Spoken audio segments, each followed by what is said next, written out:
So we are live here with Kevin Moore at Cerac Ventures. So Kevin, thank you for hopping on. Excited to learn more about you, your background. So welcome to the show. Thanks for making time for me and the audience.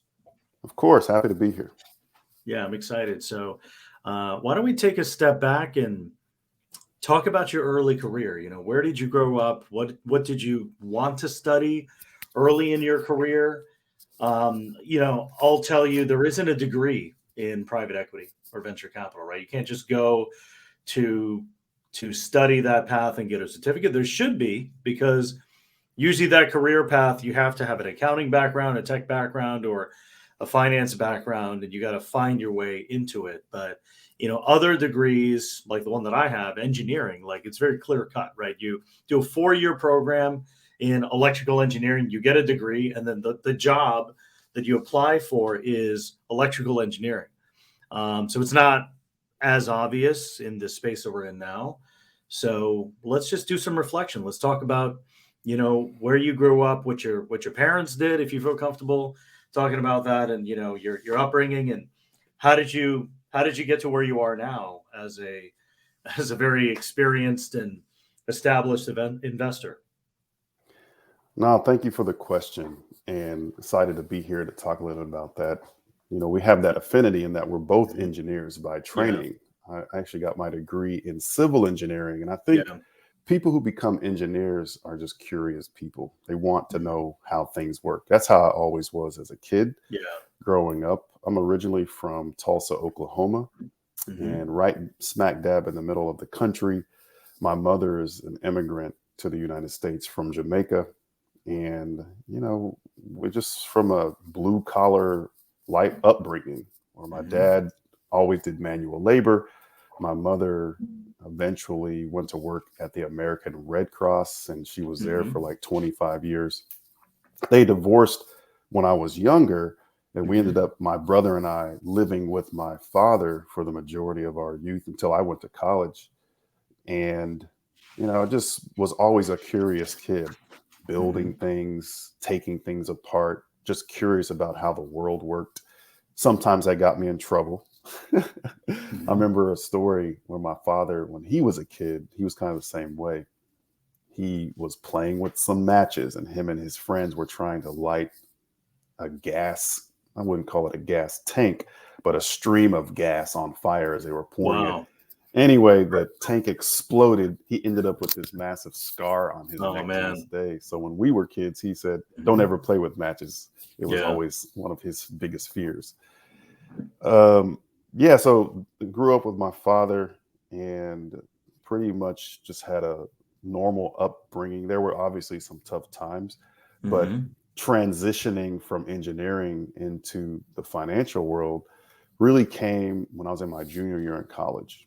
I actually got super interested in electrical engineering as opposed to staying in civil engineering, because I took a electrical circuits course. Every engineer where I went to school at Oklahoma State University had to do that, which we all thought was crazy because we weren't electrical engineers. Yeah.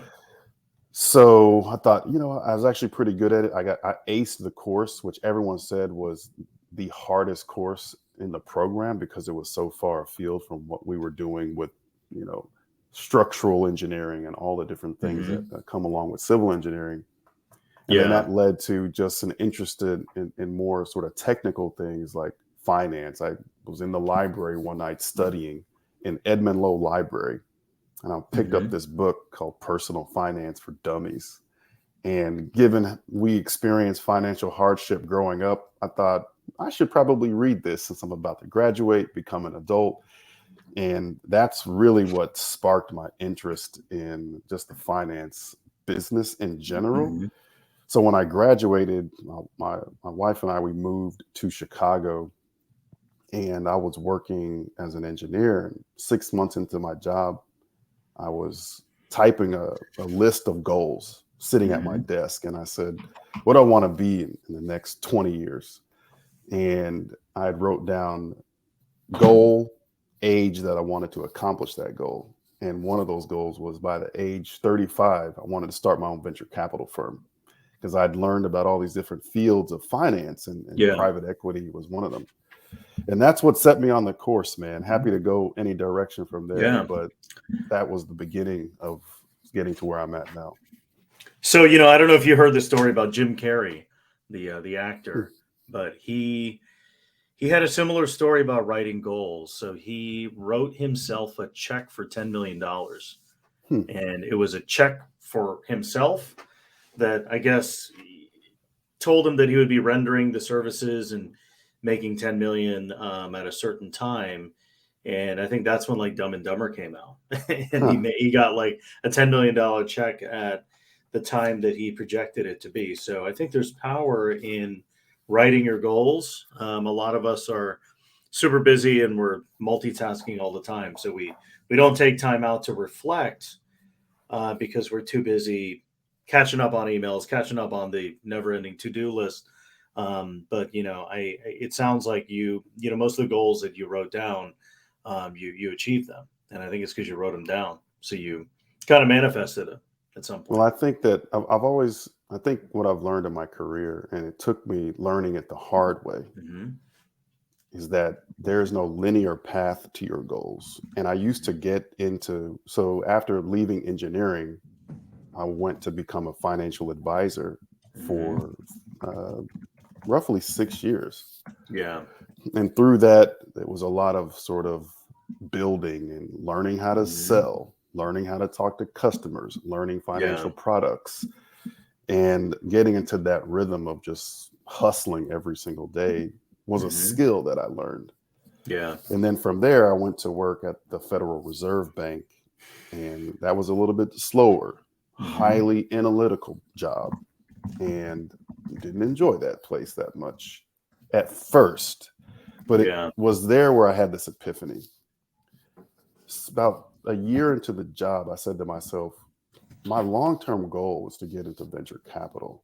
However, what is it that I can learn here that would help me when I get there?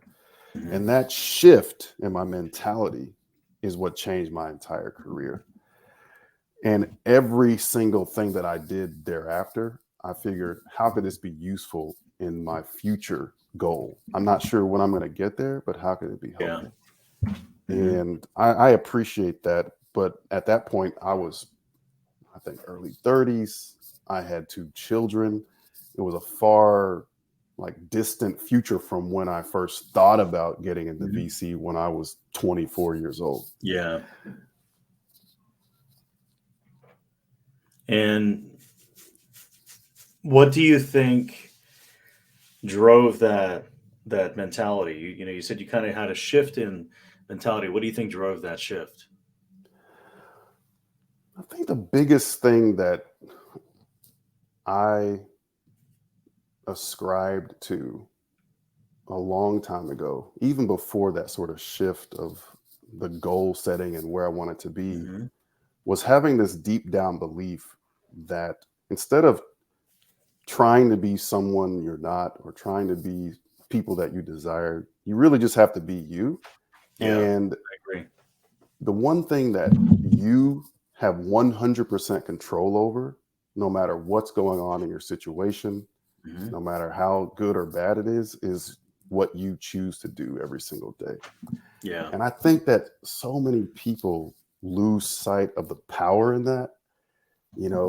Whether you're tired, hungry, sleepy, with or without, in pain, you still have a choice to do something. And I always tell my son, who's 15, I said, technically you don't have to do anything your mother and I tell you to do. Yeah. You do it because you want to stay in our good favor. Yeah. But the reality is nobody has to make anyone or can make anyone do anything. And it's always interesting. I remember reading these stories about many people who survived the Holocaust, as horrific of a tragedy as that was. But even in those situations, they said that many of those prisoners just found peace in what they were doing, because even though they couldn't control the situation, they could still control their attitude throughout it.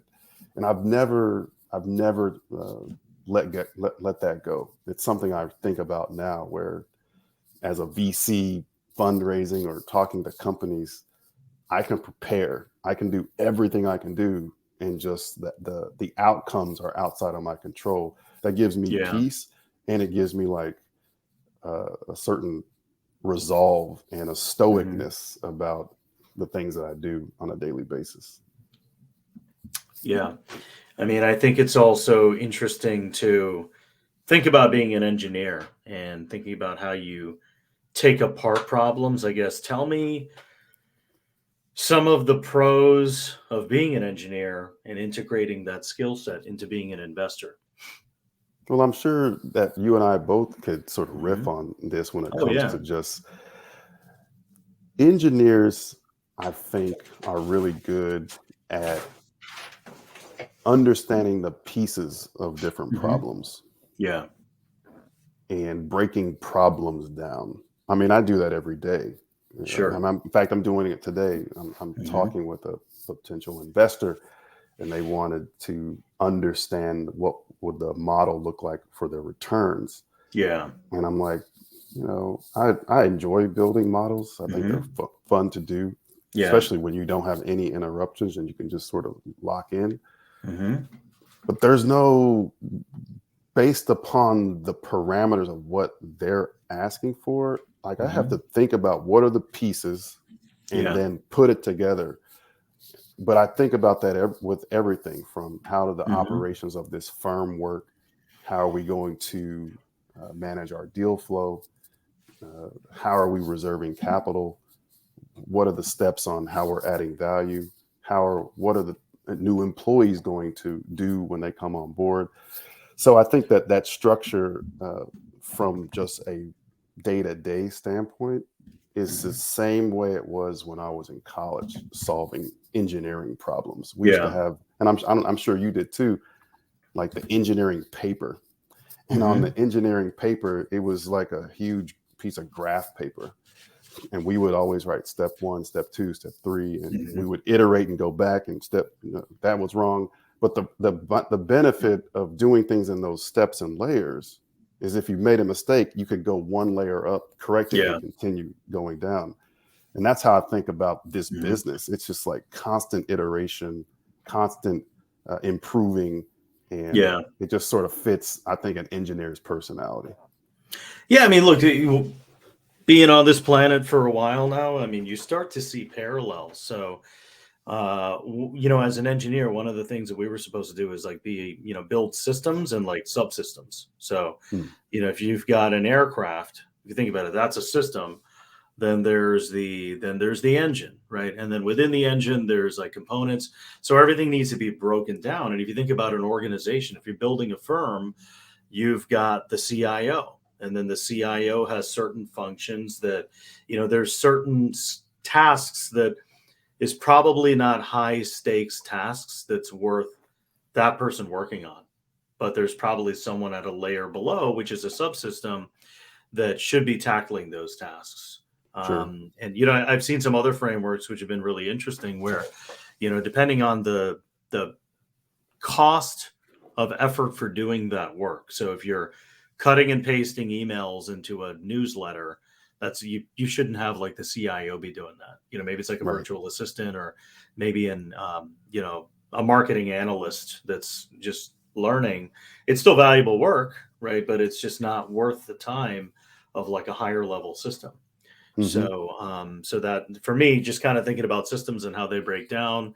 A lot of times when you probably have to write a lot of requirements. So there's like requirements, and then there's like a lower bullet underneath, that is like more detail. And like even for me, I love bullets. So like when I send out an email, I like to kind of organize something on like a notepad, because as you know, email, the formatting gets all thrown off. But if you use like a really raw notepad and then you paste it, there's no formatting. And then I just love the structure. And I think maybe that comes from my engineering background, just kind of, systems and subsystems. But Did you I don't guys have to know. take technical writing when you were in engineering? Yeah. Yeah, we did. We had to do like requirements development. Being the biggest issue with there's so many parallels, right? So if you can't clearly communicate what you're building, then all things fall apart. And imagine if you were launching a fund and the LP Hmm. doesn't really clearly know what you're building. Like, what is your strategy? Why are you building this? Who are the customers, right? Are you trying to service a certain type of, portfolio strategy? And who gets the benefit out of all those things, right? So I think, for me, it's been mind-boggling seeing how all these past experiences have like a parallel in terms of like just the way that you organize stuff. So, Totally agree. And I try to tell like younger people coming into this business hmm is like, yeah, there's all VC is great, hmm but at some points you have to be able to articulate why and what you're doing in yeah, writing. hmm And that technical writing skill was critical. I had to take hmm that course when I was in college. But yeah, I feel like what I also love about this business is it's every day is a new challenge. hmm And whether that's the challenge to keep yourself motivated, the challenge to learn about a new industry, and again, getting to do that on my own sort of platform with hmm Serac Ventures is a great way to say, man, we're challenged to find the hmm best non-traditional founders in the United States. Let's figure out how we can do that. yeah, And that's sort of my passion. I feel like I'm a non-traditional VC. I hmm don't come from a family with tremendous resources. I live in Oklahoma City and travel. My mother's an immigrant. I mean, there's just all these different things, but yet I've made it to where I'm at. So I'm super thankful for that. But how do you hmm go out and find other people like that who have these sort of distance traveled metrics, kind of like the sort of the Spur Capital strategy is, yeah, who are those people who had to overcome all these different things to get to where they hmm are? Like those are the types of people that sort of I'm drawn to. sure. So let's talk through the journey a little more. So I think we left off at the Federal Reserve Bank. So you worked there. You probably got, it sounds like you got a lot of valuable experience there. Really understood the other side of the table, being on the reserve. Um, so tell me about that role, and then you wrote these goals down, and then can we kind of maybe fill in the blanks in terms of how we got to Serac? Yeah, so I guess my just maybe backtrack and fill in the gaps. hmm When I left Sargent and Lundy, which was a large engineering firm in hmm Chicago, I Yeah, went to work at Northwestern Mutual as a financial advisor, yeah, and I built out a pretty big practice there and did fairly well. My wife and I were able to hmm buy our first house, and our son was born there. And, this was a big accomplishment for me yeah. to be able to do that in that big of a city. hmm And then we moved back to Oklahoma, So and I was went this to, what city was this in where you're working for an this was in Chicago. I'm sorry, you just went on mute. this was in Chicago, right? This was in Chicago at the Yeah. McTeague hmm Financial Group, which at that time was Northwestern Mutual's hmm top performing sort of network office in the country. Sure. So the training and the rigor was intense, and hmm I learned quite a bit. Yeah. And there's a career too. I mean, in financial advising, there's also the practices where you work with really, really high net worth individuals. Some of these people eventually, right, they could be really great contacts long term to do, another business if you want to launch a private equity fund. But just building those contacts and that Rolodex, especially if you're servicing or evolving to that, larger high net worth, um, you know, skill set, that there's a lot of opportunities there to do other stuff, I'd imagine. Oh, for sure. And I think that Yeah. not only do you understand how to build a network of hmm investors, but you learn how to sell and you learn how Yeah. to create a sales process and funnel hmm and all those different things. And the translation of that to everything that I've done, no matter hmm what I was doing, has Yeah. been phenomenal. It really was like a great foundation. I tell founders, it's like, man, if you've never sold anything before, hmm I don't know how you learn, but by doing it. But don't don't underestimate the power of those opportunities, because it is Yeah. super translational. Um, and then from there, I went to Morgan Stanley and was Hmm. effectively doing the same thing, but just working more with more detailed and more, Hmm. I would say, sophisticated financial products. And I was sitting at my desk one day and I said, I placed a rather large trade for an investor and collected a decent commission on that. Hmm. And asked myself this question. I said, what's preventing this person from going out and doing this themselves, utilizing the technology that's out there? Hmm. Yeah. And when I answered that with saying there's nothing preventing them, I knew that my position was sort of obsolete or becoming obsolete. At least Hmm. I felt that way. Sure. So I went back to school, and that was when I was Well, working did at. they trust you to do the trade because there was some research around that and some, because that would be the main justification to invest in a fund, right? If you're an LP, yes, you can go to a bunch of pitch day events and do direct deals on your own, but you have an expert that's kind of rebalancing the portfolio, creating a risk adjusted profile through a fund structure. So did that matter, or this was essentially more like a retail trade that they could have just This done was on their own? this was this was a retail trade into Hmm. an individual public stock. Got it. So they could have done And that on Robinhood, pretty much, or the trading easily, account. Yeah. Okay. certainly I had my perspective about the Yeah. companies, but for the most part, we all leaned on Morgan Stanley's research. Sure. And and again, I'm not to say that's not to say that those roles aren't helpful. Hmm. Maybe he really needed me to do it, but Yeah. that Well, it they was have more. they have roles too. The sell side research analysts.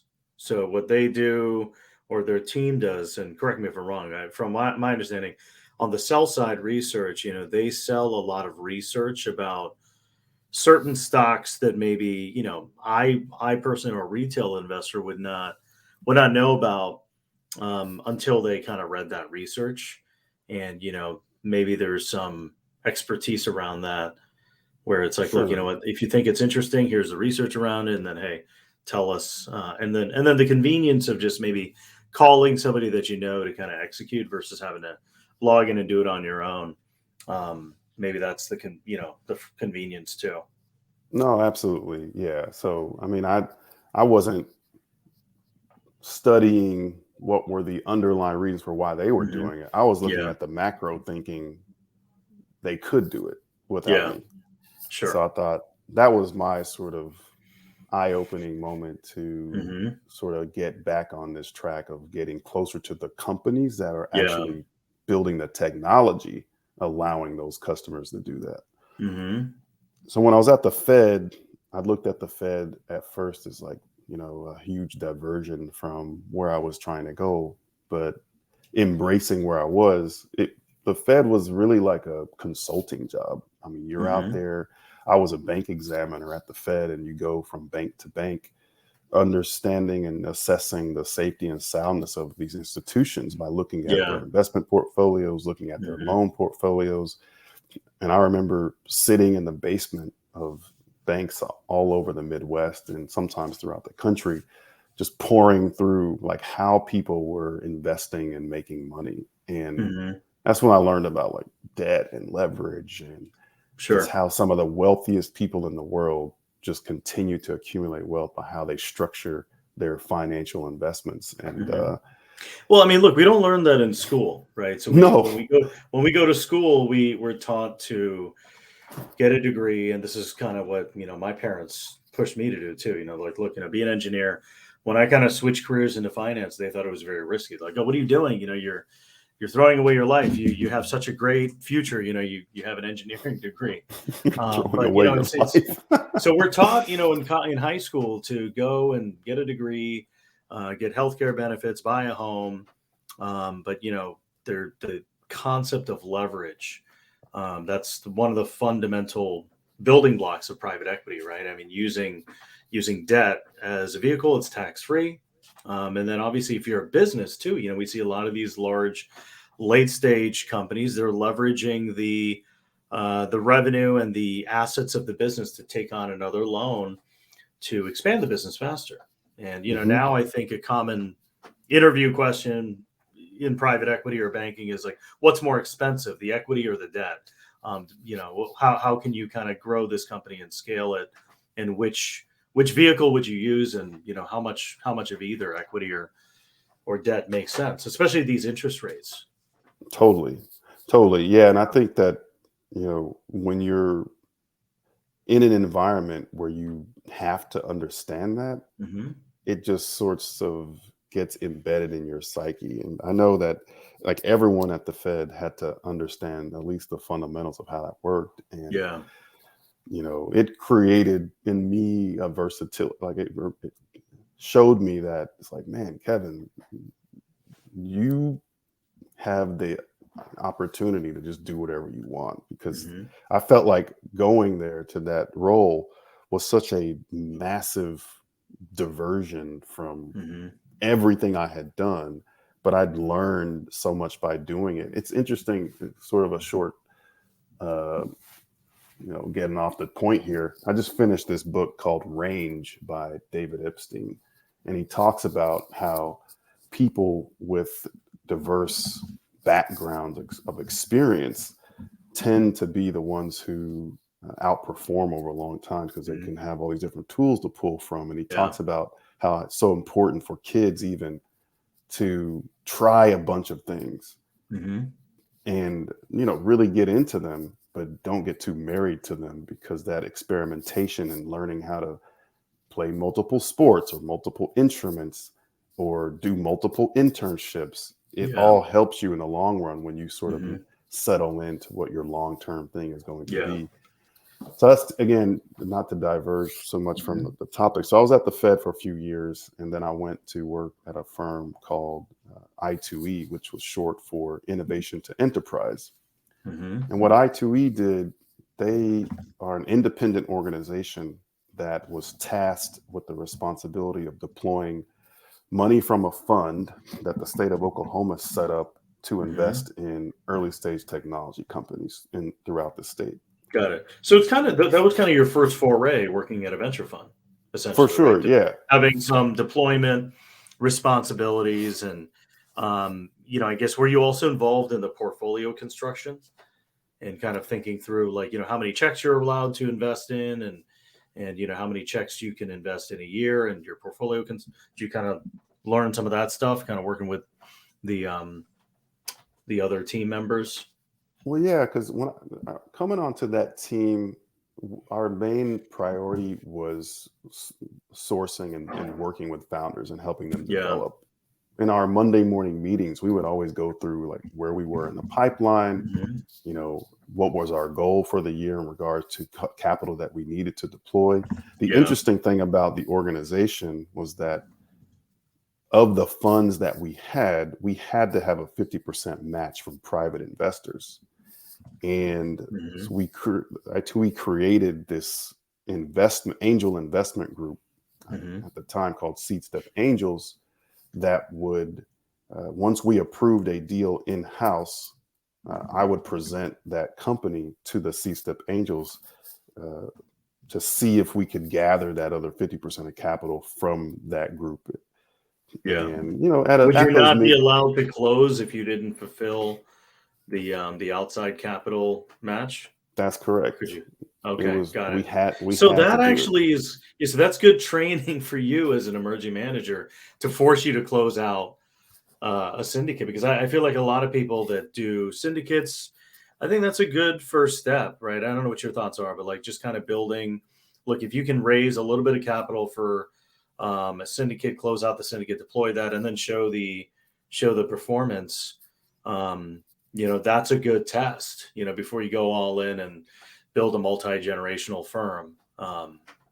Kind of Oh, build for that sure. community, that content, and then I think, look, I think there's other attributes that you have that complemented your engineering skills. I see business development, I see sales, I see relationship development, but I think you can't do any of that if you don't have a positive attitude.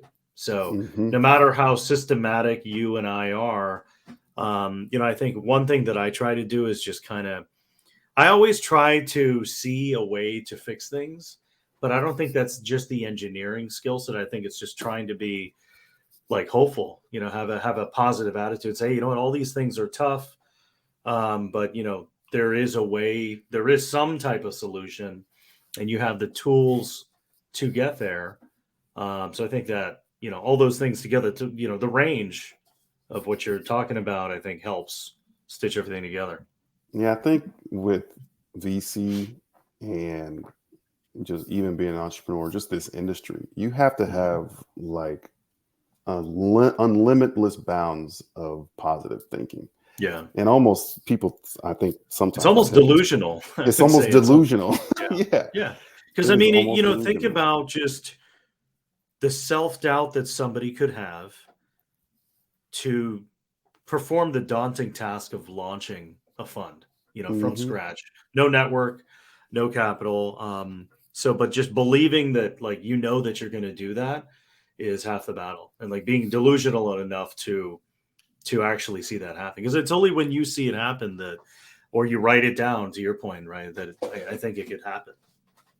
What was that? What's the CEO or the founder of NVIDIA? I forgot his name. Oh yeah, I forgot his name.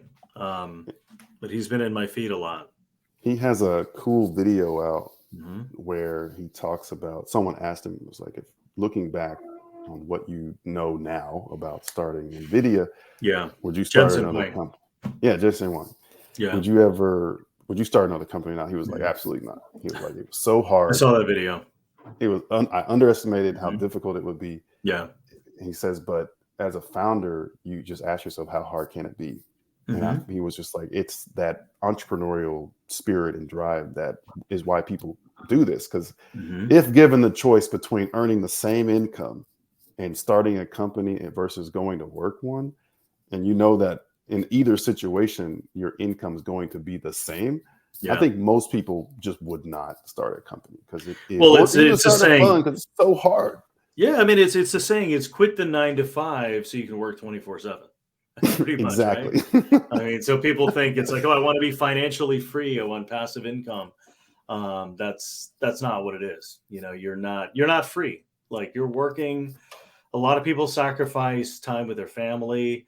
My mentality, and we'll go into the fun stuff more, but I want to talk about family. Like, I feel like having a family and being married like really drove me, because I'm like, wow, people are Yeah. actually depending on me, because a lot of people, they especially in New York, people get married later in their career because they're like, Hmm. oh, I'm a lawyer, let me establish myself so that maybe I'm worthy enough to maybe have a partner and support them. But I think some of the best performers have that support system even when they have nothing, and they can build something with somebody else, or a family, together. And you just kind of, I think they call it nesting, where you're trying to get everything together. You're super motivated because you do want to build this kind of foundation for your family. So I don't know if you felt the same. Oh man, the beneficial pressure of that Hmm. is, it's like twofold. Yeah. You say to yourself, oh, if I didn't have a family, it would be Hmm. so I wouldn't have to worry about it. But because I do, it's just another motivator to be successful. Yeah. And I think that people like you and I, we want to be successful, Hmm. period. But to understand that other people are sort of depending on your success is a different level. And I joke with my wife to say, you know, I'm working on Saturday and Sunday and 15 hours a day because Hmm. I want to win. And Yeah. I knew that starting Serac Ventures, that the first 2.5 years of building this firm, just getting that foundation, building the brand, all that stuff, we had agreed that it would take that long, and maybe it may be longer. But Yeah. it's just that 24/7, man. I love it. I wouldn't trade it because it's the So most tell me, rewarding so feeling. tell me the moment that so you work for this institutional firm deploying capital. I believe, was it for the state? Yeah, so I was at I2E for Mhm. 3 years, and Okay. we actually ended up uh, raising a private fund from Mm-hmm. many of those investors. And I went out, raised that fund. In fact, I learned quite a bit during the 18 months of doing it. Oh, I can So imagine. formed the standalone fund. We called it Oklahoma Angel Fund 1. It was a sort of a pilot fund to see if it would work. Mm-hmm. Now it's sort of like the new model for the organization. We raised, I think, it was like $1.6 million for that fund, Yeah. deploying like $200,000 checks. Mm-hmm. And I wrote a book about that called How to Start Your That's Own amazing. Venture Investment Fund, a how-to That's guide. amazing. I loved it, man. I think Yeah. what I'll post that in this episode. yeah, it's how to start your own a venture investment fund. Anyway, Mm-hmm. the point of it was, if figuring out how to start a fund was so challenging for me, imagine anyone else who wants to do it. It was also challenging. Why not create a small resource to help people do that? And that was the mentality of, so I took 9 months to write that book, Mm-hmm. threw it out there on Amazon self-publishing, sold thousands of that book over the last several Mm-hmm. years. It's helped a lot of people. It's That's connected me to a amazing. lot of people. But through that Yeah. experience, I went to a different firm called Spur Capital Partners, which was a venture capital fund of funds, which was a shift Mm-hmm. going on sort of the LPGP side. And Yeah. it was really there where it was like the next level of venture capital, where I'm meeting some of the best fund managers in the country, in the world, traveling all over the world, raising money from and learning how to raise at the institutional level, Mm-hmm. learning how do the best venture capital firms in the world operate, from sourcing deals to building their teams to marketing their firms. Yeah. It was like a 5.5-year incubation period. And I got to work with I think the people at Spur are just some of the smartest people in the world. Mm-hmm. And it was a great sort of experience to take, even there, I was a partner at Spur, to take what I learned there to what I'm doing now at Serac Ventures. Mm-hmm. That's amazing. So then tell me the defining moment that pushed you to, and I guess were you 34, 33 at the time? Because I think your goal back in the day was to launch when you're 35. So did you hit the goal? I mean, it's okay if you didn't. I I mean, it was could be I a year. was 7 years past that goal. Okay, all right. I mean, it's all good. I mean, you built a foundation, right? And I think all of those things help. So then what was the defining moment that made you decide to launch your own brand, your own franchise? Because one thing to keep in mind too is this is not like a quick business opportunity, right? This is a multi-decade long decision that you're, embarking on, right? You wrote a book about it, so you have a lot of conviction. So what finally pushed you to say, I'm going to build my own franchise? I started thinking about this probably 3 years ago, Mm-hmm. after really experiencing intimately how some of the best managers were doing it. And I thought, Mm-hmm. these guys aren't any better or smarter than I am. They're just doing it at a much bigger platform in an Yeah. ecosystem that embraces it. And I Mm-hmm. was in the middle of the country. And I also saw a massive opportunity to back, like I said, non-traditional founders, people who weren't getting in front of Mm-hmm. these VCs because maybe geographically they were too far, or maybe from a demographic standpoint, they looked different. Maybe they didn't have the right career background, but they were people like me who were just out there hustling and were willing to do whatever it takes to win. So I was like, Yeah. man, there's a huge market of those types of people. If there's a firm focusing on that has Mm-hmm. that knowledge of how to back them, how to build a firm that can do that over the next 10, 20 years, why not try to build that?